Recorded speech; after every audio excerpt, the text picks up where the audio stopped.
আমরা যখন 10, 12, 13 বছর বয়সী, সেই সময়গুলো থেকে বাংলাদেশে রাষ্ট্রীয়ভাবে নানা ধরনের হত্যাকাণ্ড এবং নিপীড়নগুলো হয়ে আসছিল। 2013 সালে তৎকালীন মানবতা বিরোধী অপরাধ ট্রাইব্যুনালের রায়গুলোকে কেন্দ্র করে সরকার যে ধরনের নিপীড়নগুলো চালিয়েছে, তার পরপরের সময়টাতে 2013-তে বাংলাদেশের সাধারণ মুসলমানরা, মুসল্লিরা, কওমি মাদ্রাসার শিক্ষার্থীরা তারা যখন তাদের কিছু দাবি, কিছু কনসার্ন নিয়ে ঢাকার বুকে তারা জড়ো হয়েছিলেন, সেই নিরস্ত্র নিরপরাধ মানুষগুলোর উপরে আওয়ামী সরকার এক পৈশাচিক হত্যাকাণ্ড চাপিয়ে দিয়েছিল।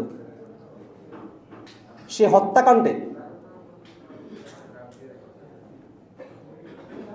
শত মানুষ শাহাদাত বরণ করেছেন, জীবন হারিয়েছেন, এবং সেই ঘটনার মধ্য দিয়ে বাংলাদেশে আওয়ামী লীগের ত্রাসের রাজত্ব, আওয়ামী লীগের স্বৈরাচারী, আওয়ামী লীগের ফেসিবাদিক শাসন কাঠামোকে একটা পোক্ত করবার বিষয় ঘটে গেছে। এবং বাংলাদেশের আর কোনো মানুষ শাপলা হত্যাকাণ্ডের পরে সাহস করে সরকারের বিরুদ্ধে সঠিক সমালোচনাটুকু করবারও সুযোগটুকু পান নাই। কারণ এত বড় হত্যাকাণ্ড, এত হাজার হাজার লাখ লাখ মানুষের সমাবেশকে রাতের আধারে আইন শৃঙ্খলা রক্ষাকারী বাহিনী এবং আওয়ামী পেটোয়া বাহিনী, সন্ত্রাসীরা যেভাবে উপর্যুপুরি আক্রমণ করে হত্যা করে তাদেরকে ছত্রভঙ্গ করেছিল, সেই ঘটনাই বাংলাদেশে দীর্ঘ সময় ধরে ফেসিবাদকে টিকিয়ে রেখেছিল। অত্যন্ত দুর্ভাগ্যের বিষয়, শাপলা হত্যাকাণ্ডের পরে, এত বড় একটি হত্যাকাণ্ড হয়ে যাওয়ার পরেও রাস্তার গাছগুলোকে কেটেছে এটা না জেনেও গাছ কাটার অপরাধকে বড় করে দেখানো হয়েছে মানুষ হত্যার অপরাধের থেকে। সেই অপরাধকে, আওয়ামী লীগের গণহত্যাকে লঘু করবার নানা ধরনের চক্রান্ত বাংলাদেশের নানা ধরনের ঘরানার মধ্যে এটা চর্চিত হয়েছে।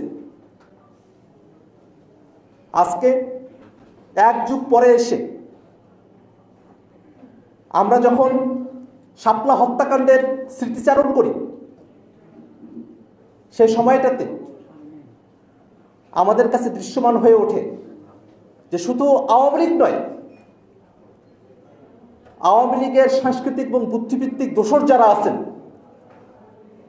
সাধারণ নাগরিকের বেশে, সাংবাদিকের বেশে, তারাও এই হত্যাকাণ্ডের জন্য সমানভাবে দায়ী। বাংলাদেশে যখন এই হত্যাকাণ্ড চলে, শুধুমাত্র সাধারণ মুসল্লিদের উপরে নিপীড়ন বয়ে গেছে বিষয়টা এমন নয়।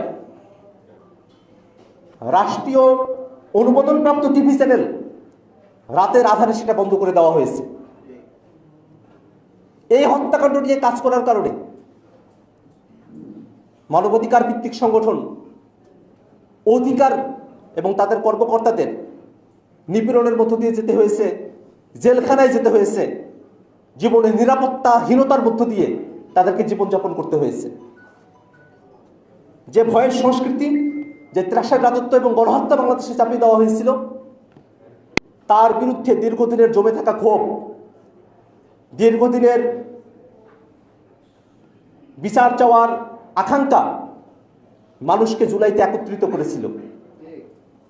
সেই জুলাইতে আপামর ছাত্র জনতার সঙ্গে বাংলাদেশের মাদ্রাসা শিক্ষার্থীরা যুক্ত হয়েছিলেন, জীবন দিয়েছেন, যাতে করে যে হত্যাকাণ্ড সংগঠিত হয়েছিল সে হত্যাকাণ্ডের বিচার এই বাংলাদেশের জমিনে অনুষ্ঠিত হয় এবং বাংলাদেশের সামনের দিনে আর কোনো গণহত্যাকারী, আর কোনো ফেসিবাদী সরকার এমন কোনো গণহত্যা করবার সুযোগটুকু না পায়।